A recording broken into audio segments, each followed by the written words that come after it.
Well, good morning, good afternoon, good evening to you, wherever you are. We're happy this is God Talk. I am Pastor Dan, and I'm actually going to do some Christmas sermons. If somewhere you're getting a later taping or accessing it online and it's not Christmas, I hope you'll still get the gospel. But as I'm taping it, it's going into December. So God bless you all. I've preached different versions of this for a long time, but I'm trying out a little different way of packaging this one. Mary, did you know? I was a young pastor up in Southern Oregon. We used to go whitewater rafting. We loved it. I had a group of church members. We lived on what they call the wild and scenic portion of the Rogue River. People come from all over the world to go rafting down that portion. You could do it in 2 days. We often did it in 3. And eventually we all got our own little kayaks, blow-up kayaks, and called Tahitis. And if we could get another boat to take all of our stuff, then you were in your little boat by yourself, and you could ride through the waves. It was great fun. On the 3rd day, we would beach the boats over on the shore and go to a little place called Tate's Creek. You can actually go to Google Images and see a picture of this. So about a quarter of a mile up a trail, there was a little waterfall and then a slide that went down into a pool. And someone had attached a cable where you could climb up to get up into that slide. It was like 30, 40 feet. It was exciting just to do that. So we're 6 of us. A couple of them had done it before, so no problem, climbed up there.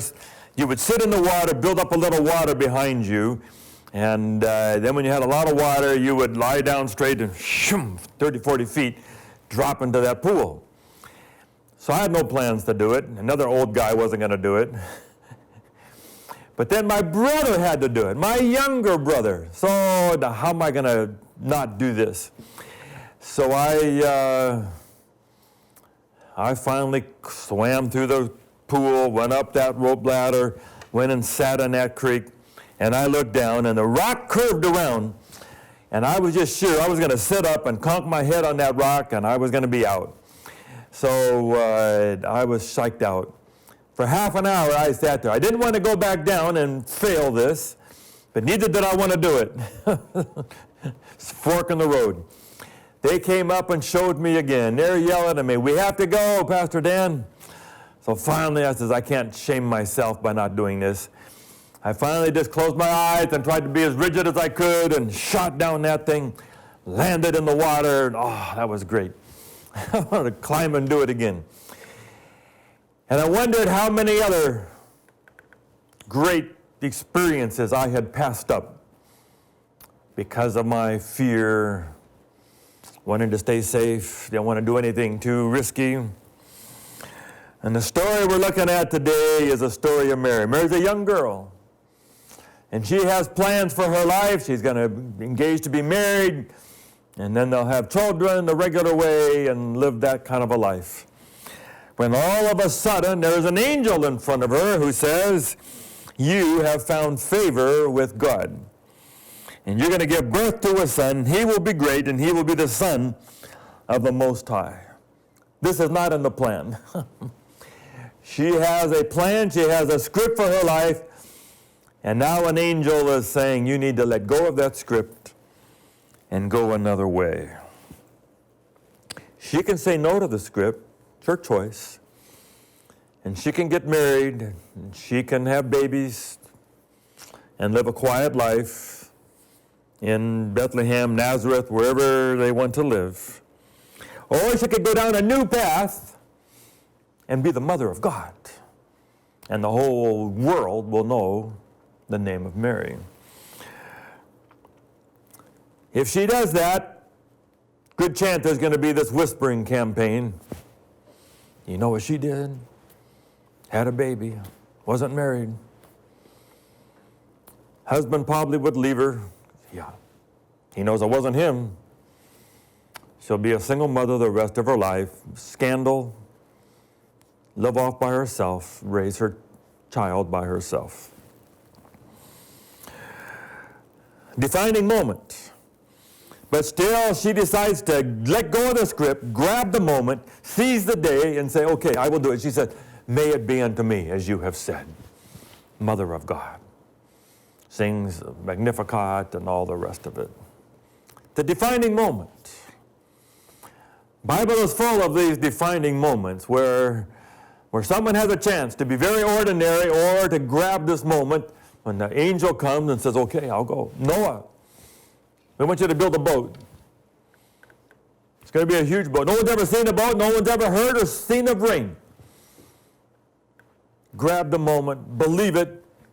Save you and your family. Everyone else dies. Abraham, I want you to get up. He's already rich.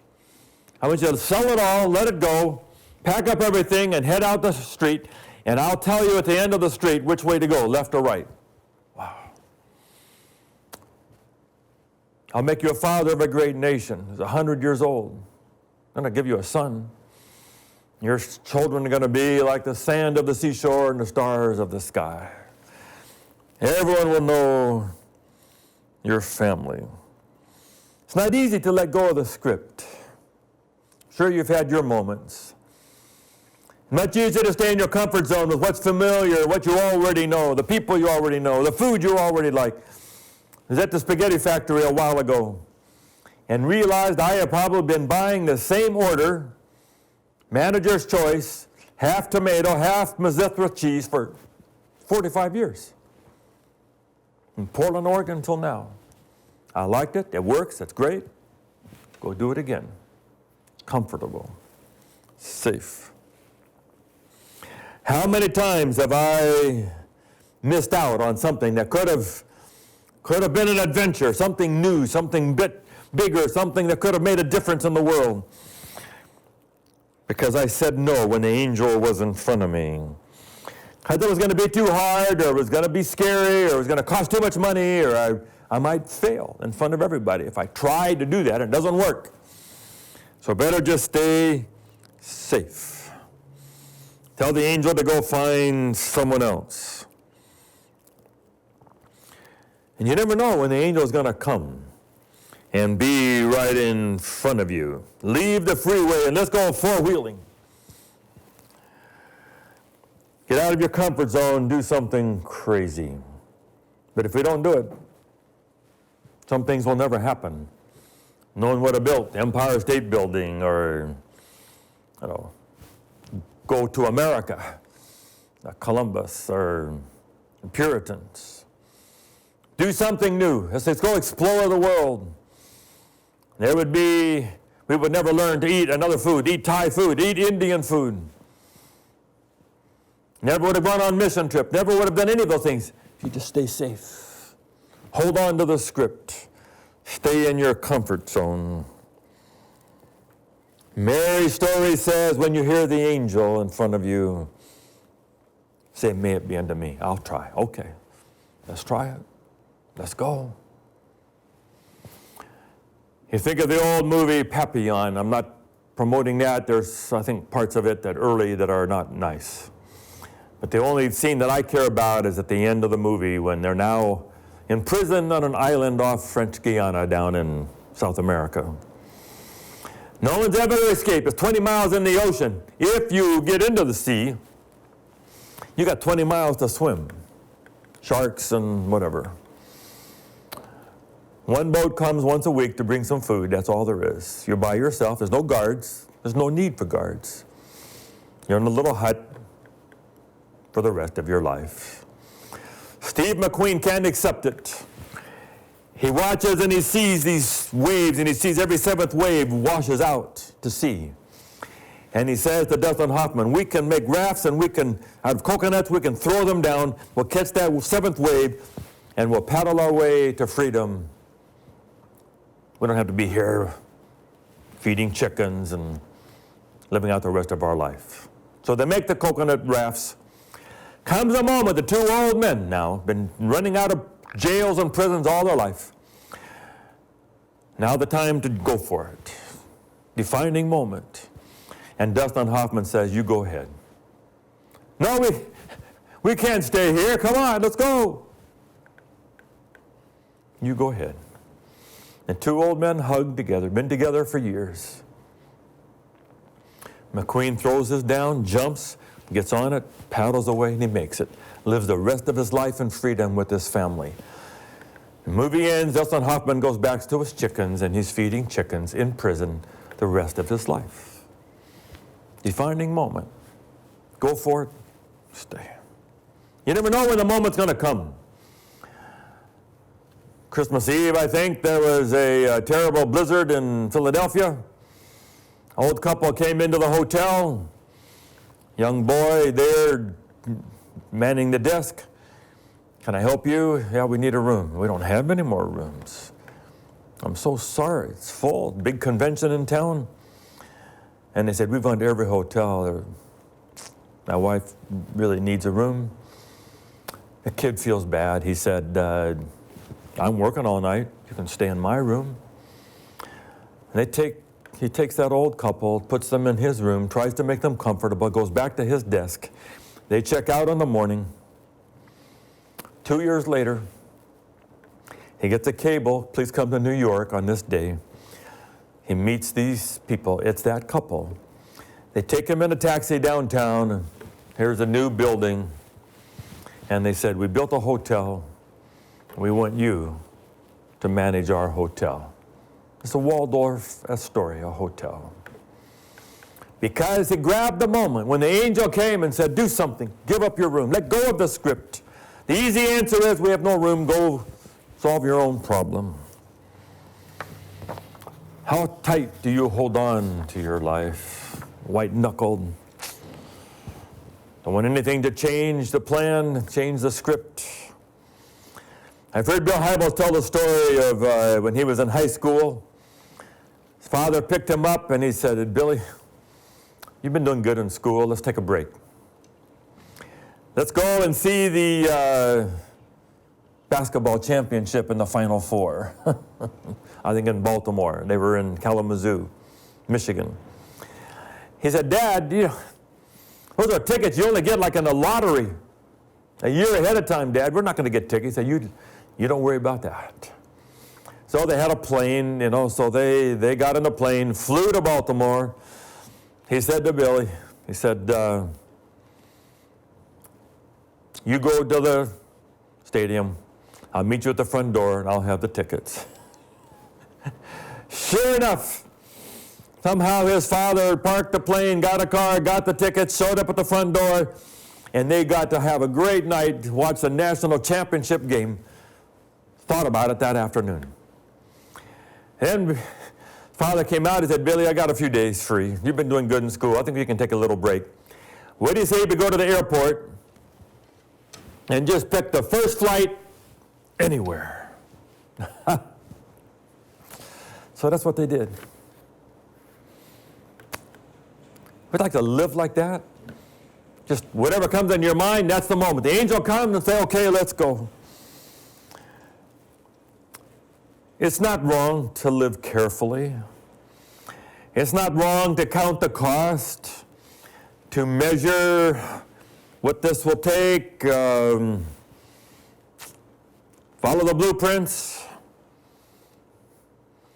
ask questions in a committee to say, how much is this going to cost? Can we do it? What are the next steps? Make sure you've got everything, your ducks in a row.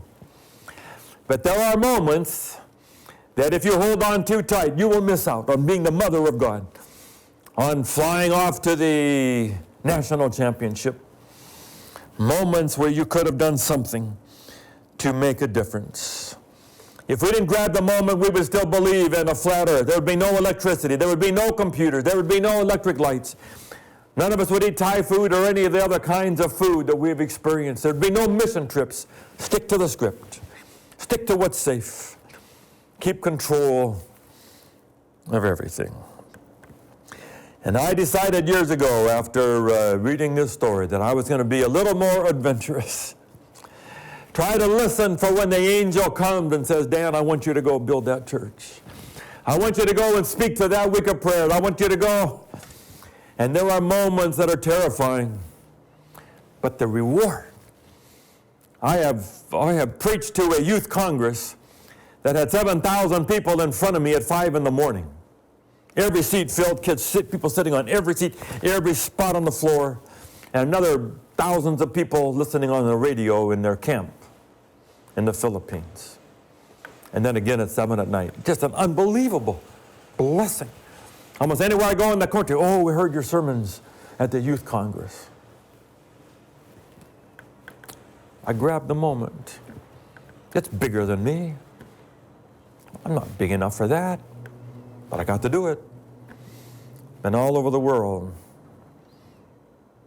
Took on challenges because I grabbed the moment. How many others did I miss that could have happened? Now we come to the end of the world, where I believe what happened to Mary is going to happen again at the end of the world. The Bible says, Revelation 14 and 18, come out of Babylon. Come out of her, my people. Don't partake of that. Revelation 13 says the whole world is going to be deceived. Most of the world will be somewhere they're not supposed to be, they shouldn't be. And there's going to be a message to come out. Jesus says in John 10, I have sheep not of this fold. They will hear my voice and they will come and be with me. Most people are going to have to move. You're not going to be able to say, I think I'm okay. I got this figured out. I hammered out my beliefs. Most people are going to have to move. They're going to have to be open to a new idea, to a new church, a new belief, a new habit, maybe a different day of worship. When the angel comes, and they'll have to say, may it be unto me, I'll follow you. I'll go where you want me to go. May it be unto me. The only way we're going to follow the voice when that time comes is if we practice now. When the angel comes with something small, send $50. Go to that meeting. Take some flowers over to your neighbor. Whatever these moments are, okay. May it be unto me. Go teach the early teen kids in the Sabbath school. Go. That idea doesn't fit. Let's try a different, bigger idea that's more true to God. Then let's go a little farther with this. The angel comes to Mary and says in chapter 1, verses 30 to 32, you will give birth to a son. He will be very great. The Lord God will give him the throne of his ancestor David. And it says he will reign forever, and his kingdom will never end. Where have we heard those words before? His kingdom will never end. Straight from the book of Daniel, chapter 2, verse 44 and 45, where Daniel has Babylon, Medo, Persia, Greece, Rome, and then the toes, and then the stone. The great stone cut out without hands that smashes the image and grows and fills the whole universe. And it says the God of heaven will set up a kingdom that will never be destroyed. It will stand forever, almost word for word. And the angel is saying to Mary, your baby is the stone. This is the baby. Everyone's been waiting for your baby. This is the one the universe is waiting for. It's a stone. Well, you're going to say to me, Pastor Dan, I think the stone is a second coming. It's after the 10 toes. Yes, okay, fine. But Jesus pretty well makes it clear that he was the beginning of that stone. Starts back here. Jesus says, on this rock will I build my church, and the gates of hell will not prevail against it. Over and over again, either he says or other people say, the kingdom is here, the kingdom is near, the kingdom's in the midst of you. If you see these things happening, then the kingdom has come upon you. Jesus is clearly saying the kingdom has come. Something has already happened here. And Peter is clear. Christ is the cornerstone that the whole kingdom is built upon. So we divide this up into the first coming and the second coming. It's like D-Day and V-Day. D-Day was this hammer blow, June 6, 1944. All those ships and all those planes and all those people, young men, went on to the battlefield, and they began to drive the Germans back. They didn't win the war finally for another year, but the decisive blow was there. Jesus came down, the first coming, that's a decisive blow, D-Day. And finally, we have the second coming where they'll finish the job and we go to our kingdom. So there was two stages to it. This is what the Jews have a hard time. They say, when the Messiah comes, he will redeem the world. The world is not redeemed, therefore he cannot be the Messiah. We say, he was the Messiah. He is the Messiah. The stone began, 1, and then 3 disciples, and then 12 disciples, and 70, 500, 3,000, 5,000 baptized. Now the stone fills the whole world. 2.3 billion Christians. But the stone started when Jesus was born. This is the baby. Mary, did you know? Didn't know. But she grabbed the moment, and she becomes the mother of that stone and the mother of God. Why didn't the angel tell Mary the whole story? A few details left out here, God. The angel says he's going to set up a kingdom. Doesn't talk about the 30 years, doesn't talk about the cross, doesn't talk about the whipping and the nails and the crown of thorns. It's going to pierce your soul. The prophets tell him, but the angel doesn't. And she's going to have to watch all of this. In the movie, Mary has to wipe up the blood. Mary stands there, great actress, didn't say anything, just her face, watching her son die on a cross. The angel didn't tell Mary about any of that. Maybe the angel doesn't think that Mary will say yes if she tells him everything.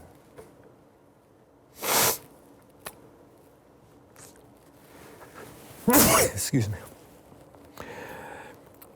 And so Mary has to go through that whole experience.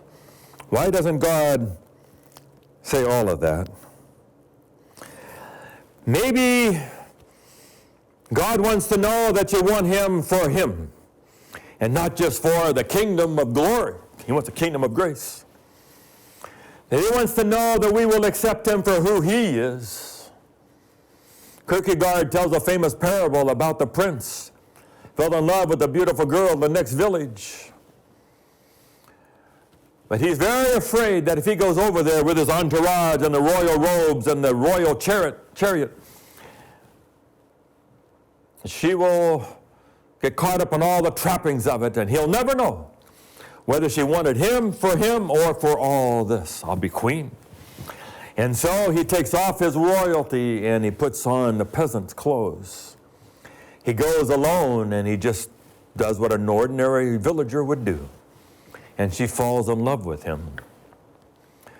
After they're married, then he goes on a chariot takes her back into a city. And as he comes into his city, everyone is bowing to him, and she begins to realize who he really is. But he knows that she loved him for him. And so God wants to know, and he takes off all the royalty and comes down as a baby. And he goes through the cross. And he wants to know that you will accept the cross on the way to the kingdom. And that we will believe in him for who he is. Maybe he wants us to focus on the inner life before we win the outer life. He wants us to not get caught up in the mansions and the trappings of heaven and glory and all of that. First, he wants to know that you want him on the inside.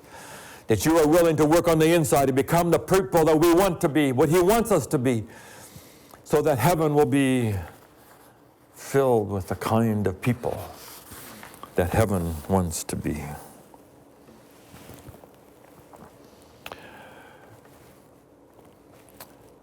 And so he doesn't tell Mary everything. Your son's going to be in the kingdom. But can we say clearly, you and I are part of the stone. We don't have to wait for Jesus to come on the clouds in order to be part of the stone. The stone has already come. Sometimes we live our life waiting and suffering and difficulty. But okay, someday he's going to swing low, sweet chariot, and come down and take us away. Yes, he will. But we're already part of the stone. This kingdom has already come. You and I have kingdom power that the other world does not have, because the stone has already come. You go into your office, you go into your school, you go into the baseball game. You have inner power. You have a kingdom inside of you that no one else has. We're part of the stone. Jesus has already established his kingdom in you and to me. The angel has come and said, I have another path for you.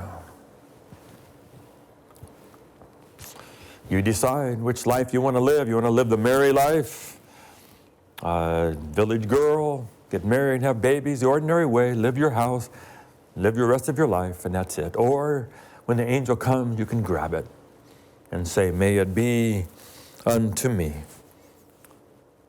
and be the mother of God. And everybody knows your name. Jump down to John 21. Jesus and Peter are having this little dialogue. And their dialogue is about, what do you want me to do? Jesus says, Peter, do you love me? Yes. Feed my lambs. Feed my sheep. Peter looks over and he sees John and he says, okay, it's what you want me to do. What about him? And Jesus says, don't worry about him. If I want him to stay alive until I come back, what is that to you? It's not the same for everybody. But he says, for you, follow me. Be my disciple. You be my disciple. Your way, I'll have him be my disciple his way. The angel doesn't come to everybody with the same call. My call, do mission trips, do certain things, be a preacher, I have my call. Follow the angel when the angel comes to you. That is your moment, your calling, your passion, what God will make the most with your life. Just be ready to let go when the angel comes. We watched a movie called Free Solo this week. My sons were home. Amazing. I knew about it, but I had not watched it yet. So this guy, I don't know how old he was, young, maybe one of the top 5 climbers in the world, and he decides to climb El Capitan in Yosemite. No ropes, no protection, 3,200 feet, almost 4 hours. Practices and practices and practices, climbs up, gets rid of all the little loose rock, practices in his mind, tricky moves. You make one slip, you die. And he did it. Climbs over the top with a big grin. The first and only man, maybe ever, climb free solo to the top of a mountain. Maybe we're not going to do that. But may you and I, when the angel comes, may we recognize and hear the voice and say, may it be unto me. This is God Talk.